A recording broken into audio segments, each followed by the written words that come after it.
কলকাতা থেকে মাত্র ৭৫ কিলোমিটার দূরে হুগলি জেলার বলাগড়ের কাছে হুগলি এবং বেহুলা নদীর সঙ্গমস্থলে যে বিশাল চর রয়েছে তারই নাম সবুজ দ্বীপ। দীর্ঘদিন ধরেই এই সবুজ দ্বীপ একটি জনপ্রিয় পিকনিক স্পট। আর এই সবুজ দ্বীপেই WBTDCL অর্থাৎ পশ্চিমবঙ্গ পর্যটন উন্নয়ন দফতরের সহযোগিতায় গড়ে উঠেছে সবুজ দ্বীপ ট্যুরিজম প্রপার্টি। চারিদিকে সবুজের মাঝখানে কয়েকটি ছোট ছোট কটেজ, সারাদিন পাখির কিচিরমিচির, সম্পূর্ণ ঘরোয়া স্টাইলে তৈরি করা খাওয়া দাওয়া। একদিনের জন্য বা দুদিনের জন্য কলকাতাবাসীর কাছে আদর্শ উইকেন্ডের ঠিকানা এই সবুজ দ্বীপ।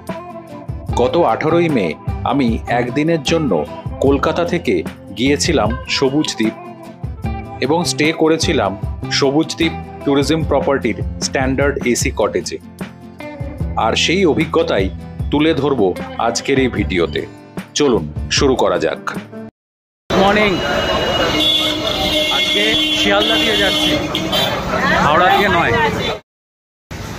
সবুজ দ্বীপ যারা ট্রেনে যাবেন তারা কিন্তু হাওড়া থেকে কাটোয়া লোকাল ধরতে পারেন, অথবা শিয়ালদা থেকে একটা আছে সকাল 8টা 6 ওই কাটোয়া লোকাল ধরে আপনাদের নামতে হবে সোমরা বাজার।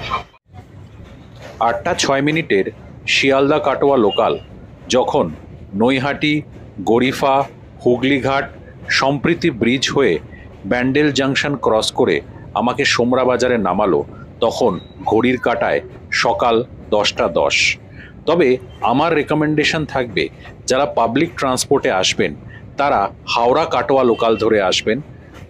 ফ্রিকোয়েন্সিও বেশি থাকে এবং সময়টাও বেশ খানিকটা কম লাগে। 8টে ছেড়ে 10টা 10-এ নামালো সোমরা বাজার স্টেশনে। এবার সোমরা বাজার যে স্টেশন আছে এইখান থেকে লাইনটা ক্রস করে ওপারে যেতে হবে, তারপরে ওখান থেকে কিন্তু আমি পেয়ে যাবো সবুজ দ্বীপ ঘাটে যাওয়ার টোটো। আসলে শিয়ালদা থেকে আসতে না সময়টা অনেক বেশি লাগে। প্রায় কি হাওড়া থেকে যে ট্রেনগুলো আসে ফ্রিকোয়েন্সি বেশি মানে 2 ঘন্টায়, আর তাড়াতাড়িও আসে, এটা প্রায় 2 ঘন্টার ওপর লাগিয়ে দিল। চলুন যাওয়া যাক। সোমরা বাজার স্টেশনের 1 নম্বর প্ল্যাটফর্মের বাইরে টোটো ধরে আপনাকে যেতে হবে সবুজ দ্বীপ ঘাট। ভাড়া পড়বে 15 টাকা প্রতিজন। এসে গেছি ঘাটে, এবার নেমে ওপার দিয়ে পেরোতে হবে। সবুজ দ্বীপ ঘাটে তখন আমাদের জন্য অপেক্ষা করছিল WBTDCর ফ্রি ফেরি সার্ভিস, যা সবুজ দ্বীপে প্রপার্টি পর্যন্ত আমাদের ট্রান্সফার করে দেবে। তবে এই সার্ভিস অ্যাভেল করার জন্য আপনাদের সকাল 10:30 থেকে 11টার মধ্যে সবুজ দ্বীপ ঘাটে পৌঁছতে হবে। তার থেকে লেট হলে কিন্তু আপনাদের 400 টাকা খরচ করে নিজের থেকে পৌঁছতে হবে প্রপার্টিতে। আর যারা নিজেরা ড্রাইভ করে আসবেন, সবুজ দ্বীপ ঘাটের পাশেই WBTDCL এর তরফ থেকে তাদের জন্য ফ্রি পার্কিংয়ের ব্যবস্থা করা আছে। তবে এখানে বোট চলাচল জোয়ার ভাটার সময়ের ওপর সম্পূর্ণভাবে নির্ভরশীল। এখানে যেহেতু নদীর নাব্যতা ভীষণ কম, তাই সম্পূর্ণ জোয়ার না থাকলে নৌকোর পক্ষে পারাপার করা প্রায় অসম্ভব।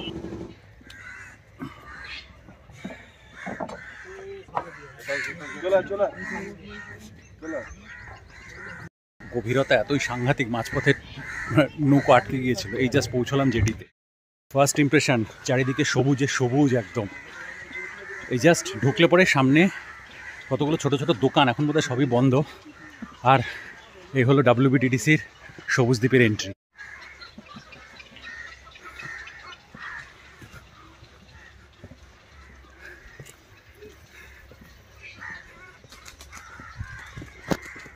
ফার্স্ট ইমপ্রেশনটা কিন্তু দারুণ হয়েছে।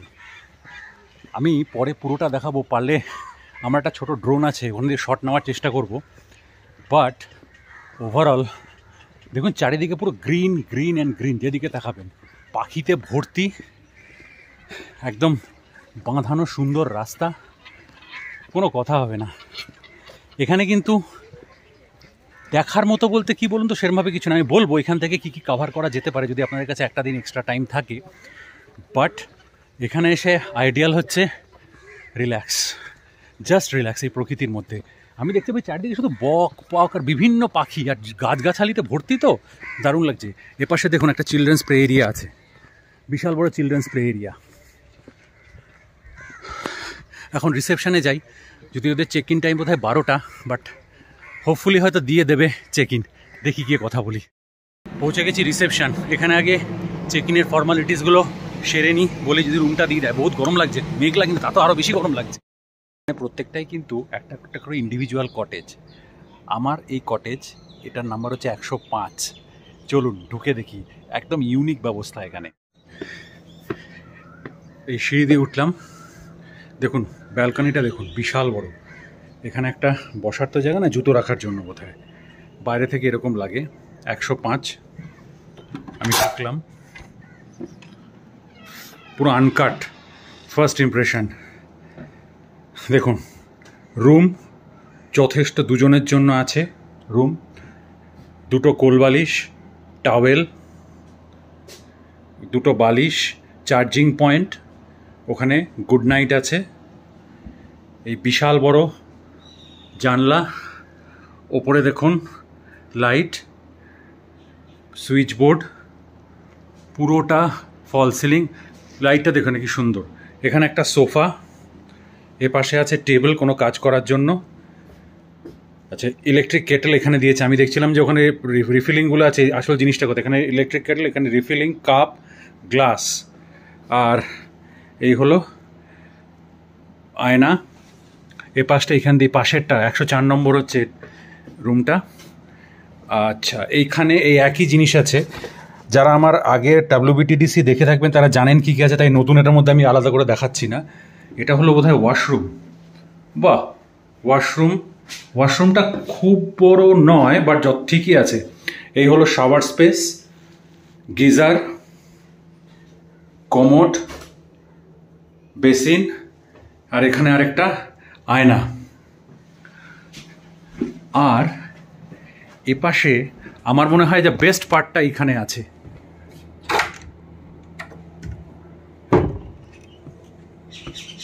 এই যে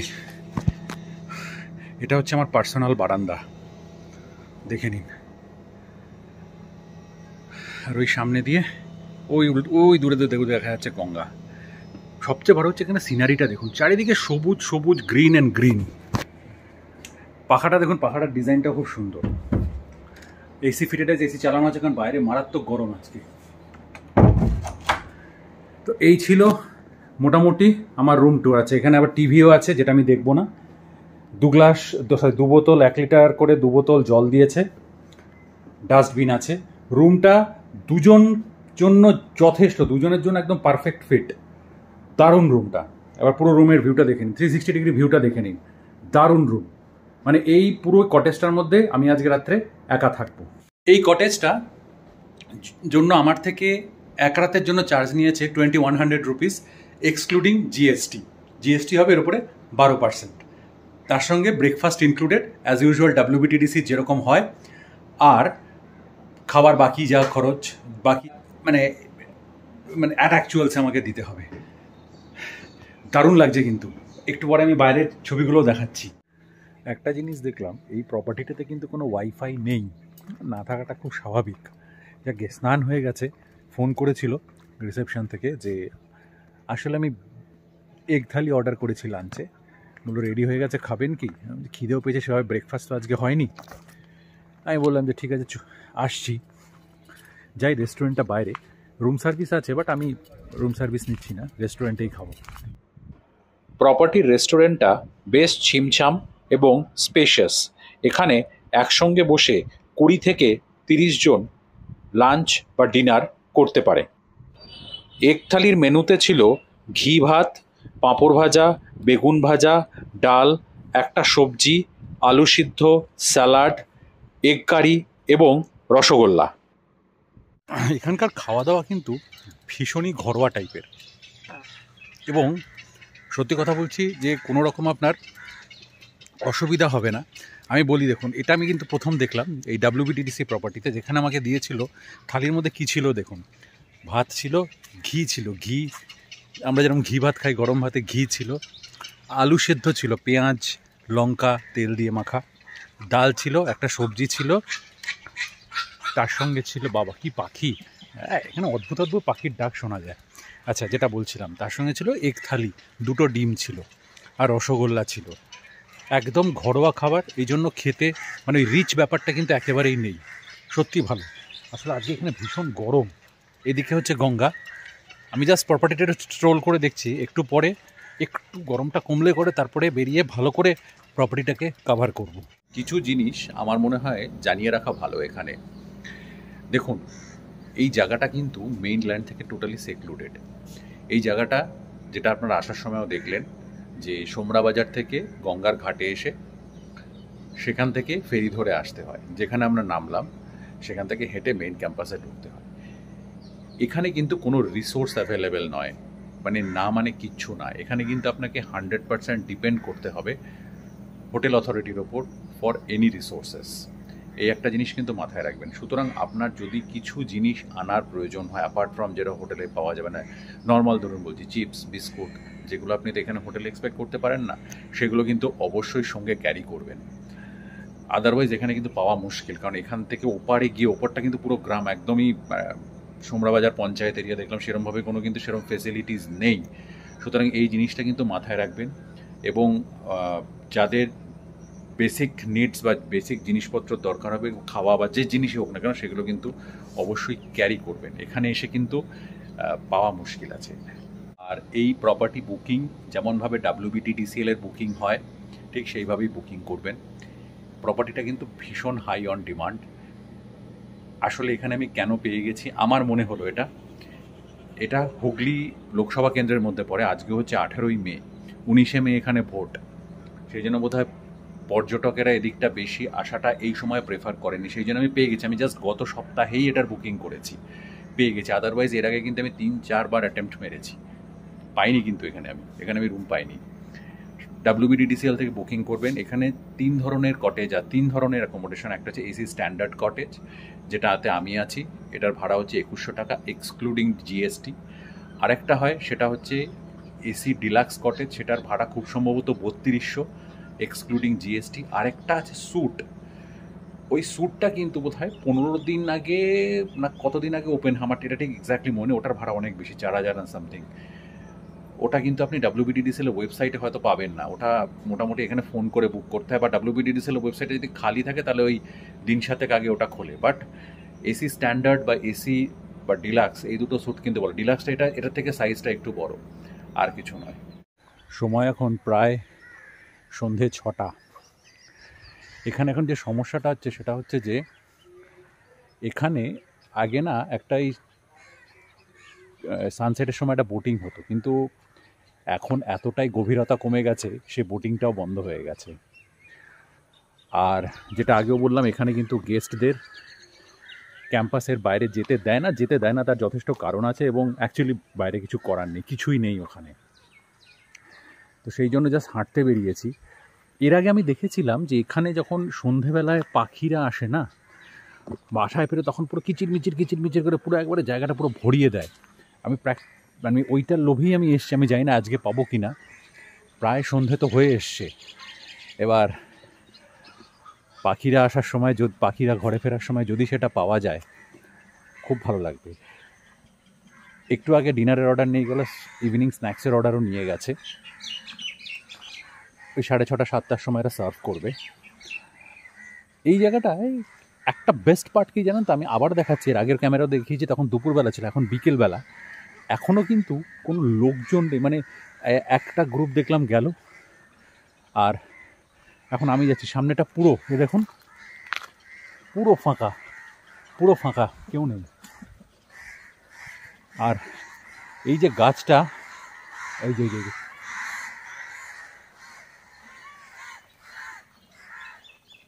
আওয়াজটা পাচ্ছেন, এটাকে ক্যাপচার করা যাক। হ্যাঁ, পরে লেকচার মারবো। আগে প্রকৃতির এই যে আওয়াজটা, যেটা আমরা কলকাতায় থেকে মিস করি ভীষণ, সেটাকে আগে ক্যাপচার করা যাক।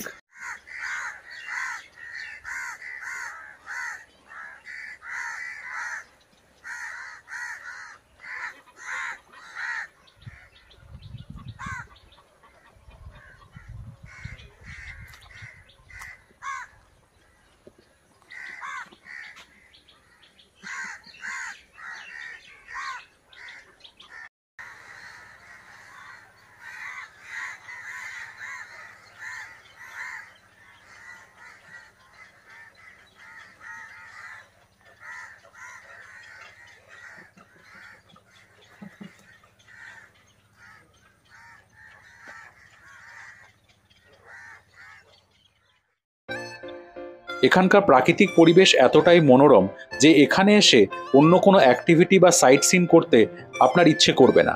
তবে যদি একটা এক্সট্রা দিন থাকে তবে এখান থেকে অনতি দূরে ঘুরে আসতে পারেন অম্বিকা কালনা শহর এবং দর্শন করে নিতে পারেন কিছু বিখ্যাত মন্দির এবং স্থাপত্য। ডিটেল ভিডিও আমার চ্যানেলে পেয়ে যাবেন, লিংক আই বাটনে দেওয়া থাকলো। ওটা শুনতে পাচ্ছেন জানি না, তবে আমার কিন্তু বেশ লাগছে, সত্যি কথা বলছি বেশ লাগছে কিন্তু আমার। চারিদিকে শুধু পাখির আওয়াজ, মাঝখানে রাস্তা দিয়ে আমি যাচ্ছি, আর কেউ নেই। একটা ট্যুরিস্ট পার্টি, এক ভদ্রলোক তার ফ্যামিলি নিয়ে বেরিয়েছিলেন, এই ঘুরে আবার চলে গেলেন, ব্যাস। অথচ এখানে কিন্তু পুরো ফুল, কেউ বেরোচ্ছে না, রেস্ট করছে হয়তো। ওপাশে গঙ্গা, আসলে জায়গা না ভীষণ জঙ্গল, ওখানে যাওয়া যাচ্ছে না। আর সাবধান করে দিয়েছে, আসলে বর্ষাকাল এসে গেছে তো। বলছে যে মেন রাস্তা, ওনারা বললেন, যে ম্যানেজার সাহেব উনি বললেন যে মেন রাস্তা ছেড়ে জঙ্গলের ভেতরে ঢুকবেন না, কারণ ওখানে জোঁক বা সাপ এই জিনিসগুলো থাকতে পারে। ওই শোনার পর থেকে আর ট্রাই করিনি, সত্যি কথা বলছি। মনে হয় আমার রুম এসে গেছে। আমার কটেজটাকে তো দেখেছেন, এবার সন্ধ্যের পর যখন লাইটগুলো জ্বলে উঠবে আরও ভালো লাগবে দেখতে। একদম একটা কথা বলতে পারি, এটা কিন্তু লিটারেলি শহরের হইহট্টগুলোর থেকে অনেক অনেক দূরে, অথচ আসতে সময় লাগবে। আপনারা যদি গাড়িতে আসেন ওই 2.5 ঘন্টা, ট্রেনে এলে পরেও 2 থেকে 2.5 ঘন্টা। একদম প্রকৃতির কোলে, শুধু আপনি আর প্রকৃতি, আর যে আপনার পরিবার বা যাকে নিয়ে আপনি আসবেন। দারুণ লাগছে কিন্তু ব্যাপারটা। এই সামনের কটেজটা হচ্ছে, এই যে সামনেরটা, এইটা হলো আমার 105, আমি আছি। একদম ওই একটা দুটো আলো জ্বলছে, পুরো প্রপার্টিটা আলো হোক, তারপরে একবার আপনাদের ট্যুর দেবো। আই এম শিওর তখনও দুর্ধর্ষ লাগবে। সর্বনাশ করেছে, কারেন্ট গেল, হোপফুলি এই ব্যাকআপও এসে গেছে। এত বড় প্রপার্টি ব্যাকআপ থাকবে না, হতে পারে না। সন্ধ্যেবেলা কেমন লাগছে বলুন। রুমের ট্যুর আর দেবো না, রুম নোংরা হয়ে গেছে অলরেডি, বাট পুরো প্রপার্টিতে যখন আলোটা জ্বলে উঠবে তখন প্রপার্টির একটা ট্যুর দেবো, দেখবেন রাত্রিবেলা কেমন লাগে। সন্ধ্যের সময় এই প্রপার্টিটাতেও আলো দিয়ে সাজিয়ে খুব সুন্দর লাগছে। আসলে চারিদিকটা তো অন্ধকার পুরো একদম, মাঝখানে এই জায়গাটুকু আলো দিয়ে দারুণ লাগছে কিন্তু। একবার চলুন দেখাই আপনাদের।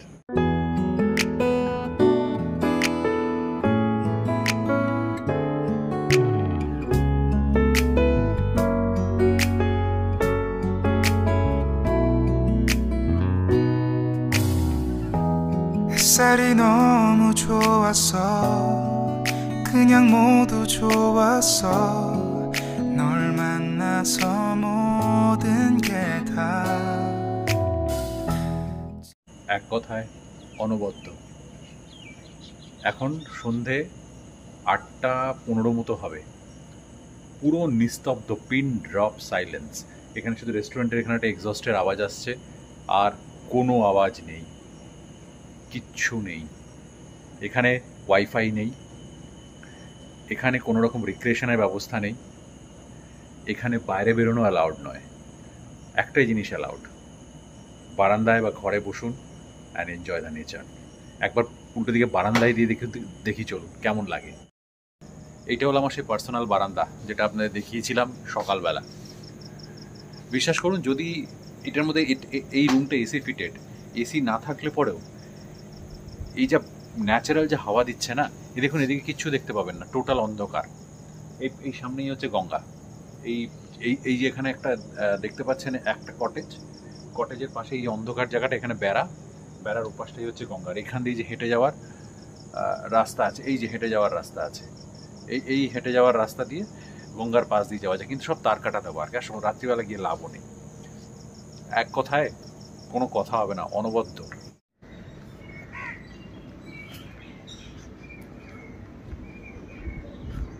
গুড মর্নিং ফ্রম সবুজ দ্বীপ। গতকাল রাত্রে ডিনার করলাম, করে শুয়ে পড়লাম। আজকে রাত্রে উঠে ব্রেকফাস্ট করলাম। একটা জিনিস দেখেছেন, পেছনে গ্রিনারিটা খুব সুন্দর লাগছে না? এই দেখুন গঙ্গা দেখা যাচ্ছে, এই আমার কটেজ, এখান থেকে কোনো যাওয়ার রাস্তা নেই, কিন্তু পুরো গ্রিন। সামনে একটা বেড়া আছে, ওখানে হচ্ছে গঙ্গা। তো ব্রেকফাস্ট করে আমি বিল ক্লিয়ার করে এলাম, খুব নমিনাল। আমি বলছি আমি কালকে থেকে কি কি নিয়েছি। কালকে আমি নিয়েছিলাম দুপুরবেলা এগ থালি, বিকেলবেলা নিয়েছিলাম 1 plate chicken pakora, 1 plate egg pakora, 1 cup coffee, একটা 750 ml এর কোক, আর রাত্রিবেলা নিয়েছিলাম চিকেন কারি আর রুটি। এবং রাত্রের খাবারটা আমি ঘরে বলেছিলাম, ইভিনিং স্ন্যাক্সটা আমি ঘরে বলে দিয়েছিলাম, আমি আর বাইরে যাইনি। তো তার জন্য এক্সট্রা 10% সার্ভিস চার্জ লাগে, মানে ঘরে সার্ভ করার জন্য। এই সব মিলিয়ে আমার ফুড চার্জ পড়েছে 756 টাকা। আমার কাছে যথেষ্ট এটা ইকোনমিক মনে হয়েছে। কিন্তু ইনফ্যাক্ট আপনারা যদি দুজনও আসেন, এর থেকে হয়তো সামান্য এদিক ওদিক হবে, কারণ এদের যে কোয়ান্টিটি থাকে দুজনের জন্য এনাফ। কিন্তু আমি একা আছি, কিছু করার নেই, আমার একার জন্য তো আর কোয়ান্টিটি অল্প করবে না, মোটামুটি এরকমই আসবে। আর জিএসটি 360 টাকা মতো লেগেছে, যেটা 12% আমি আগেই বলেছি। আপনাকে কিন্তু আগের থেকে পেমেন্ট করতে হবে না, এখানে এসে পেমেন্ট করবেন। আর এই WBTDCLটাতে দেখলাম ইউপিআই পেমেন্ট আছে, কিন্তু কার্ডও আছে, ইউপিআইও আছে, ক্যাশও আছে। আগেরগুলোতে কিন্তু আমি পাইনি, এটা একটা observation which is very good. এখানে চেক আউট টাইম হচ্ছে 11টা। এবার একটা জিনিস বলি, এখানে কিন্তু চেক ইন এবং চেক আউটের জন্য আপনার হোটেলের উপর ডিপেন্ডেন্ট, মানে যা বেরোনো এবং ঢোকা। কারণ এখান থেকে আপনি বেরোতে গেলে এখান থেকে বোটে বেরোতে হবে, ওদের বোট দিয়েই বেরোতে হবে। কিন্তু যদি আপনার কোনো এমার্জেন্সি থাকে, আপনাকে যদি তাড়াতাড়ি যেতে হয়, তাহলে কিন্তু ওই বোটটা আপনাকে একা পার করে দেবে, তার জন্য এক্সট্রা 400 রুপিস নেবে। এটা কিন্তু মাথায় রাখবেন। এখানে বোট আসবে সকাল 10:30। আমি ভেবেছিলাম সকাল সকাল বেরিয়ে যাবো, কিন্তু সেটা হবে না। এখানে বোট আসবে 10:30টার সময়, 11টায় ছেড়ে যাবে, আমাকে নামিয়ে দেবে ওপারে। ওপার থেকে আবার আমায় টোটো ধরে যেতে হবে সোমরাবাজার স্টেশন, সেখান থেকে আবার আমি ট্রেন ধরে বাড়ি চলে যাব। ঘড়ির কাঁটায় এখন সময় সকাল 10:40। আমার একদিনের সবুজ দ্বীপের স্টে এখানেই শেষ হলো। একটু পরে বোট চলে আসবে, আমি এখান থেকে চেক আউট করে যাব। Overall stay was good. একটা কথা বলতে পারি, যদি এখানে আসেন বা আসার প্ল্যান করেন, চেষ্টা করবেন গ্রুপে আসতে। কারণ সামারাইজ করলে একটা জিনিস বলতে পারি, উইকেন্ডে শহরের কোলাহল থেকে নির্জন জায়গায় থাকার জন্য এবং কলকাতা শহরের খুব কাছে it's one of the best option. কিন্তু যেটা আমি গতকালও বলেছি, এখানে কিন্তু কোনো রকম রিসোর্সেস মানে দোকানপাট এক্সপেক্ট করবেন না। ইনফ্যাক্ট এখানে ট্যুরিস্ট মুভমেন্ট কিন্তু এর এরিয়ার মধ্যেই সীমাবদ্ধ। এরিয়াটা যদিও যথেষ্ট বড়, কিন্তু বাইরে যেতে পারবেন না, যেতে পারলেও সেখানে কিছুই পাবেন না। কারণ এখানে যে টেম্পোরারি কিছু শপ স্ট্রাকচার করা আছে, সেগুলো জেনারেলি যেটা আমি শুনলাম শীতকালেই খোলে, যখন এখানে পিকনিক পার্টির ভিড়। কারণ বাইরে বেশ খানিকটা জায়গা আছে যেটা কিন্তু পিকনিক স্পট। এই গরমকালে বা বর্ষাকালে তো পিকনিক পার্টি আসবে না, তারা আসে হচ্ছে শীতকালে। আদারওয়াইজ এখানে from a cost stand point খুব ভালো। গ্রুপে এলে সুবিধা হয় কি, সবাই মিলে একসঙ্গে হইহুল্লোড় করতে পারবেন, সময়টা কেটে যাবে। একা এলে কিন্তু বোর হতে হবে। তাহলে এই ভিডিওটা এখানেই শেষ করছি। আমার পরবর্তী ভিডিও আসবে একটা মেগা সিরিজ, আগামী সপ্তাহ থেকে শুরু হবে সেই সিরিজটা। চোখ রাখবেন এই চ্যানেলে। আর যারা আমাকে এখনও ইনস্টাগ্রামে ফলো করছেন না, কাইন্ডলি ইনস্টাগ্রামে ফলো করুন। সেখানে কিন্তু আমার ট্যুরের রিয়েল টাইম আপডেট আমি দিতে থাকি। ইনস্টাগ্রামের লিঙ্ক এই ভিডিওর ডেসক্রিপশানে পেয়ে যাবেন। আর আমার ট্যুরের সমস্ত আপডেট, সমস্ত স্টোরিজ রিয়েল টাইম আপনারা আমার ফেসবুক পেজেও ফলো করতে পারেন, তার লিঙ্কও ডেসক্রিপশান বক্সে থাকলো। ভালো থাকবেন, সুস্থ থাকবেন। See you again soon. Bye by.